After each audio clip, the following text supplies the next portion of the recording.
एका तळघरात मधोमध ठेवलेली शंभू महादेवाची पिंड, शंभू महादेवाच्या त्या पिंडीला अभिषेक घालणारी एक व्यक्ती, बॅकग्राऊंडला डायलॉग शेर नहीं रहा लेकिन छावा अभी भी जंगल में घूम रहा है, आणि समोर दिसतात ते शंभू महादेवाच्या पिंडी समोर हात जोडणारे छत्रपती संभाजी महाराज। छावा चित्रपटाच्या ट्रेलर मधील हे पहिलेच दृश्य अंगावर काटा आणतं। इतिहास, पराक्रम, ऍक्शन, इमोशन, भव्य दिव्य सेट हे सर्व भरभरून असलेल्या या बिग बजेट चित्रपटाची सर्वांनाच उत्सुकता लागली आहे। स्वराज्य रक्षक, धर्मवीर छत्रपती संभाजी महाराजांचे नाव इतिहासात अभिमानाने घेतले जाते। मात्र छावा चित्रपट बघण्याआधी तुम्हाला छत्रपती संभाजी महाराजांविषयी या गोष्टी माहीत असायला हव्यात, त्यामुळे व्हिडिओ शेवटपर्यंत नक्की बघा। नमस्कार, आपण पाहतात मराठी यशोगाथा। चला तर मग छत्रपती संभाजी महाराज यांच्याविषयी अधिक माहिती जाणून घेण्याचा प्रयत्न करूया। पण त्याआधी व्हिडिओला लाईक आणि आपल्या चॅनलला सबस्क्राईब करायला विसरू नका। छत्रपती संभाजी महाराजांचा जन्म 14 मे 1657 रोजी किल्ले पुरंदर येथे झाला। छत्रपती शिवाजी महाराज आग्रा मोहिमेवर गेले असताना त्यांनी संभाजी राजेंनाही सोबत घेतले होते। त्यावेळी संभाजी राजे अवघ्या 9 वर्षाचे होते। शिवाजी महाराज आग्र्याहून सुटल्यानंतर त्यांनी संभाजी महाराजांना मथुरेत ठेवले होते। संभाजी राजांना सुरक्षित स्वराज्यात आणण्यासाठी संभाजी राजांच्या निधनाची अफवा शिवरायांनी पसरवली होती। संभाजी महाराजांनी वयाच्या 14व्या वर्षी बुधभूषण हा ग्रंथ लिहिला।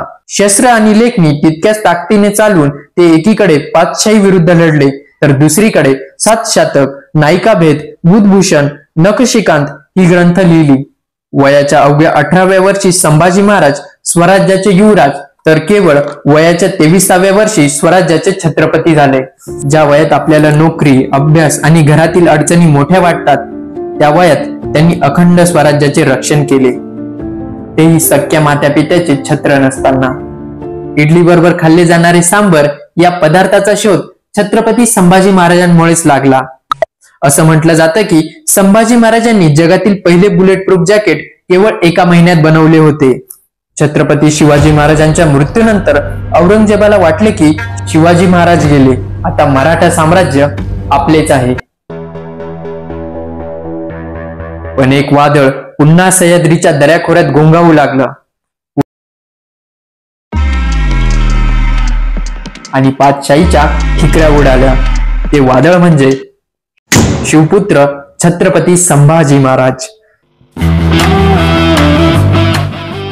संभाजी महाराजांकडून वारंवार पराभवानंतर औरंगजेबाने शपथ घेतली की छत्रपती संभाजी महाराजांना अटक होईपर्यंत डोक्यावर फेटा बांधणार नाही।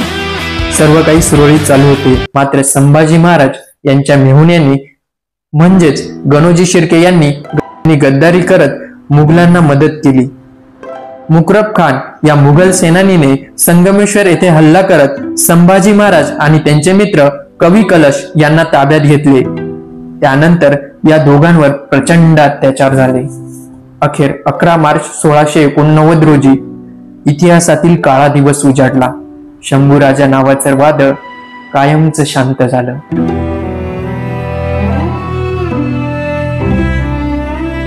भीमा इंद्रायणीच्या संगमावर स्मशान शांतता पसरली।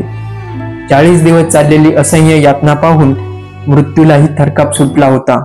शरीरावर एकही ठिकाण शिल्लक नव्हतं जिथं घाव झाला नसेल। तुकडे तुकडे झाले होते शरीराचे, पण हा राजा झुकला नाही।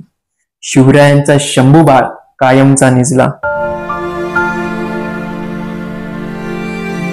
अहो, इथे साधं खर्चटलं तरीही आपला जीव कासावीस होतो। तुम्ही कधी विचार केलाय का तुमच्या आमच्या अस्तित्वासाठी त्या औरंगजेबाच्या क्रूर यातना छत्रपती शंभूराजांनी कशा सहन केल्या असतील? त्यामुळे या चारित्र्य संपन्न राजाचा त्याग आणि बलिदान कायम धगधगते ठेवणे हे आपले कर्तव्य आहे। छत्रपती संभाजी महाराजांविषयीचे तुमचे मत तुम्ही आम्हाला कमेंट बॉक्स मध्ये नक्की कळवा।